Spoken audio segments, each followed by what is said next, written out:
gars yi ñëw nañu ci procès bi lañu bàyyi nañu si non dañ leen di bàyyi ñu leen doon sonal la ñuy maintenir dama demoon hôpital tam laa yóbbu sage-femme yi grave ma jël ko foofu yóbbu ko dans le courrier ci benn unité après delloo ko soog a ñëw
Mame Diarra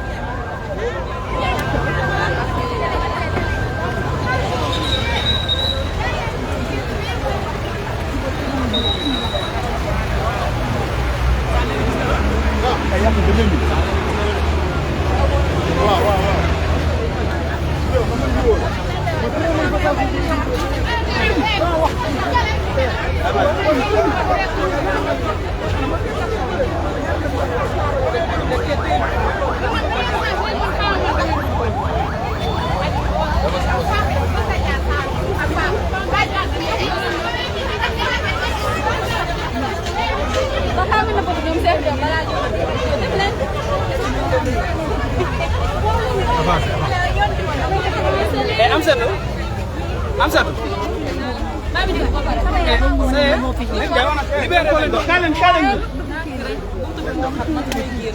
kaay leen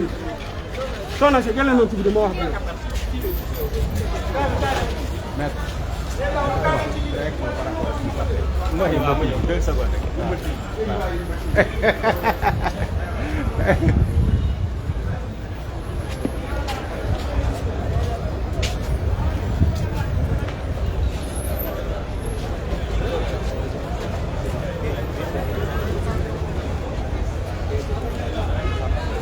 maître sa réaction par rapport ak Yeumbeul TV la Yeumbeul TV. waaw Yeumbeul TV jël naa ko. waaw ñëwal fii bi Yeumbeul pardon.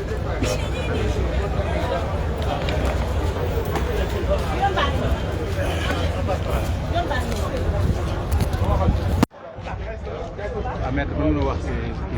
waaw dañuy sant yàlla ndax procès bi jaar na si yoon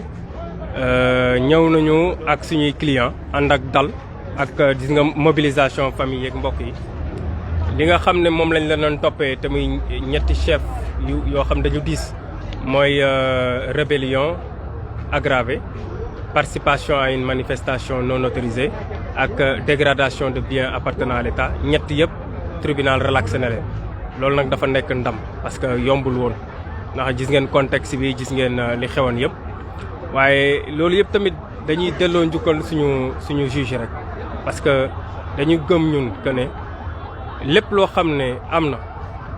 buñ koy àtte tamit dañ koy jaarale si yoon loolu la ñu wane te loolu tamit dafay baax ñun ñi nga xam ne ay acteurs judiciaires lañ ñu koy rappeler dafa am importance ci état de droit dafa am importance ci démocratie donc loolu la ñu gis tey te ñu ngi leen ci delloo njukkal bu baax di wax tamit que ne ñi nga xam ne ñoo ñëw soutenir suñuy clients gis nañ seen mobilisation rafet na parce que nag doole mi ngi jóge tamit ci biti loolu la ñu wane bu ñu sentirul woon tey seen accompagnement bu ñu sentirul woon tey seen mobilisation dina demee neneen donc ñoom tamit dañ leen siy delloo njukkal bu baax en fin de compte ñi ngi sant yàlla bu baax liñ si bëggoon liñ si jubloon yëpp yàlla def na ko alhamdulilah rek lañ mën a. jërëjëf comme li maître Ngom wax tey dañu jàppoon suñuy doom. c'est bon. tey yàlla dogal na ñu malheureusement c'est la police qui est derrière qui est en train de nous chasser. On comprend, on va sortir. Comme la police nous pousse à sortir. on va sortir. Amul solo mais li am solo rek. waaw li am solo rek mooy tey comme ni ko maître Ngom waxee léegi tey dañu jàppoon suñuy doom Babacar Ndiaye Pape Abdou Seck ak Nourou Thiam. dañ leen a jàppoon tey dañ leen jàppoon depuis le 17 ci manifestation bi ñu defoon ci Yëmbal.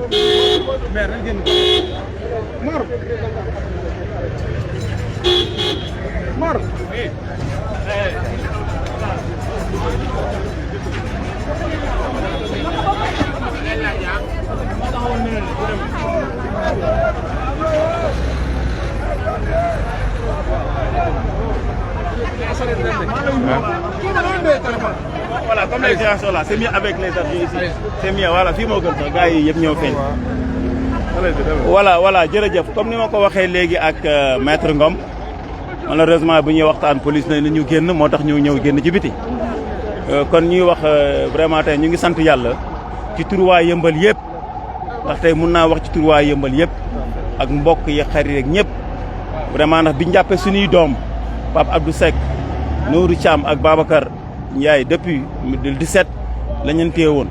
boobu ba tey nag Yëmbal yëpp dañoo bokk ndey bokk baay takku ngir taxawu seeni doom ñëpp a taxaw mag ndaw góor jigéen amul kenn ku des ñii di ñaan ñii di saraxe ñii di jël avocat ñii di jëf seen xaalis ku nekk koo xam woo nga ko ci Yëmbal ngir ñu taxaw suñuy doom loolu la ñu gis parti politique yëpp ànd opposition pour ñëpp ànd pouvoir ñëpp ànd doomu Yëmbal yëpp pour ñu bàyyi suñuy doom kon nag tey bi lii amee tey ñu jugé leen ñu def pool avocat ñu taxaw avocat yu mat sëkk lu ñu mën doon taxaw mat sëkk plaider droit ba mat sëkk ñu tegoon ci ñoom ñetti chef d'inculpation rébellion trouble à l'ordre public et destruction de biens appartenant à l'État et participation à une manifestation interdite mu nekkoon charge yu diisoon nag yu ñu tegoon seen kaw waaye alhamdulilah tey bi ñu ñëwee ak xarañaayu avocat yi ak taxawaay yi ak ñaan yëpp tax na juge bi mu leen jugé ñetti chef d'inculpation yëpp tegu leen ci benn kon tey dañ leen bàyyi bu amul benn topp amul sursis amul dara loolu la ñuy wax relax pur et simple ndax li ngeen taqaloon lépp juge bi nee na dara amu ci dara amu ci kon nag juge bi nee na dañ liberté ne leen avec relax topp leen dara sursis sax amu ci kon nag loolu ñu ciy sant yàlla di gërëm yàlla bu baax ndax ñii ñu jàppoon ay doomu Yëmbal yu baax lañu ay doom yu amal njëriñ Yëmbal lañu ñu baax ñoo xam ne Yëmbal rek moo tax ñuy yëngal kon bu ñu leen jàppoon ci lii tey tëj leen dinañu am loo xam ne lu ñu naqari la yàlla sant yàlla nag ba juge bi gisee yoon wi nga xam ne mooy yoon wi Yëmbal taxaw mooy xale yu defar Yëmbal ak taxaw Yëmbal ba mu joxe verdict bi ñu ngi sant yàlla bu baax di sant waa Yëmbal di sant avocat yi.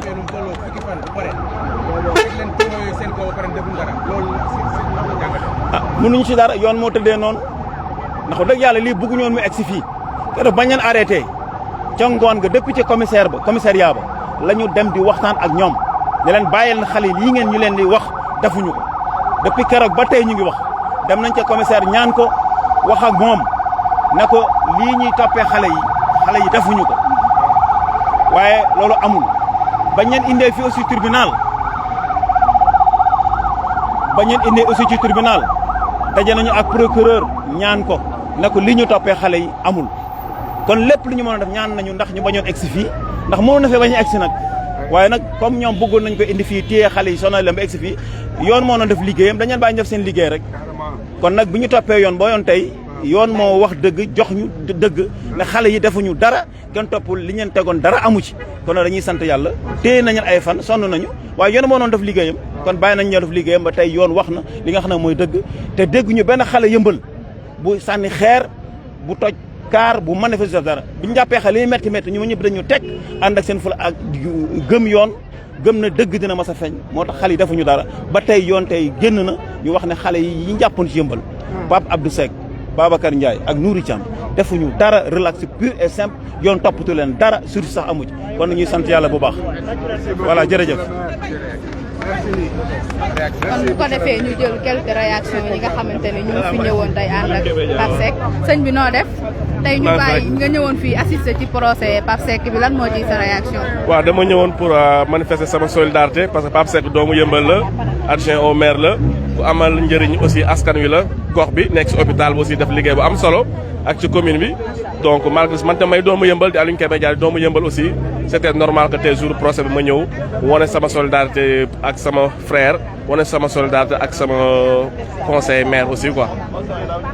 tey ñu bàyyi ko relâché ko topp ñu ko si dara depuis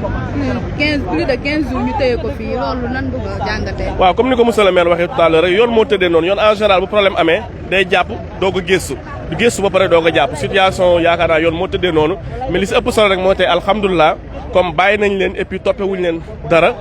relax pur et simple la donc jaru ñuy gëstuwaat jàppoon nañ leen ak lii ak lële li si gën a am solo mooy tey dañ fekkwaat seen njaboot dañ fekkwaat seen i famille seen xarit seen i am di jaamu donc sant yàlla bu baax ba amul benn tuuma bu ñu leen di toppee du yàq dara tamit si seen casier judiciaire donc sant yàlla di kontaan que la justice soit rendue enfin. merci ñu lay remercier. merci jërëjëf. kon ba tey ñu topp xool fële ci kaw jëlal leen quelques réactions li tukkee ci procès bi nga xamante ne moo nekk procès Pape Seck bi.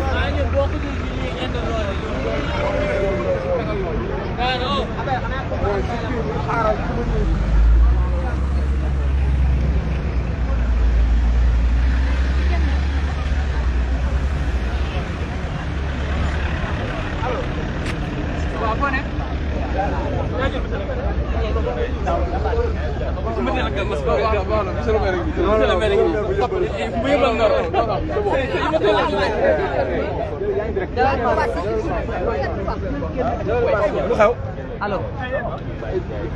waaw Thierno yi ni Thierno waaw bismillah bismillah waaw waaw waaw sëriñ bi procès Pape Seck bi ak ni ñu ko libéré tey topp ñu ko dara. ah bah waaw mais sant yàlla déjà di remercier ñi nga xam ne ñëpp ñu ngi ñëw taxawu ko surtout tous les jeunes de Yeumbeul toute la coalition mais je dirais waa Yeumbeul yëpp tey jii nii boo xoolee pratiquement ay jeunes rek ñoo fi nekk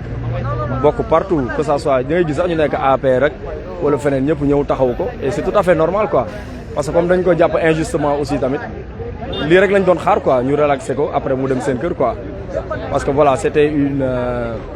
li ñu ko jàppee nee nañ ci ay manifestation la et je pense que manifester c'est un droit dans ce pays donc waruñu ko woon jàpp comme ni ñu def rek à l'image des leaders quoi que ça soit ay ñoom Déthié wala Ahmed noonu la demee quoi waaw léegi loolu nga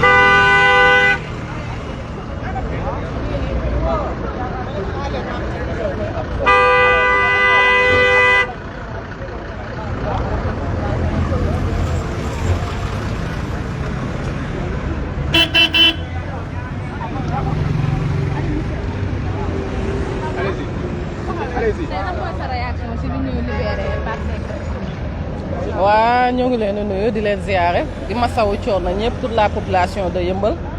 di kontaan ci bi ñu libéré suñu collègue et ami Pape Seck mi nga xam ne c'est un adjoint au maire nekk un responsable nekk ku am avenir ci politique au niveau de la commune de Yeumbeul Nord donc bu ñu ko libéré tey moom ak les autres nouveaux et les autres vraiment dañuy sant yàlla di remercier aussi tous les conseils municipaux yi nga xamante ne ñëw nañu les adjoints monsieur le maire et toute la population de Yeumbeul soo limee da ngay juum mais remercier nañu ñëpp di waxaat alhamdulilahi rabbil alamin nii rek la mënoon demee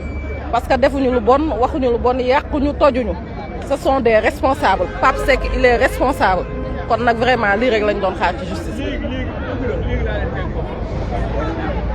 kon cher ami internet bu Yeumbeul TV comme ni ngeen ko gisee woon fan yii yëpp ñu toppal leen li nga xamante ni moom moo nekkoon procès Pape Seck ak Nourou Thiam ñi nga xamante ni dañ leen a jàppoon ci manifestation le 17 juin bi passé tey nag ñu ñëw fii nag si tribunal bu Guédiawaye bi ñu xamal leen ni bàyyi nañ leen toppeewuñ leen dara kon loolu lañ leen fii indi ñëwoon jël si ay xibaar fii nii si tribunal bu Guédiawaye ñu ngi leen di remercier di leen jaajëfal di leen jox dig daje ba beneen yoon.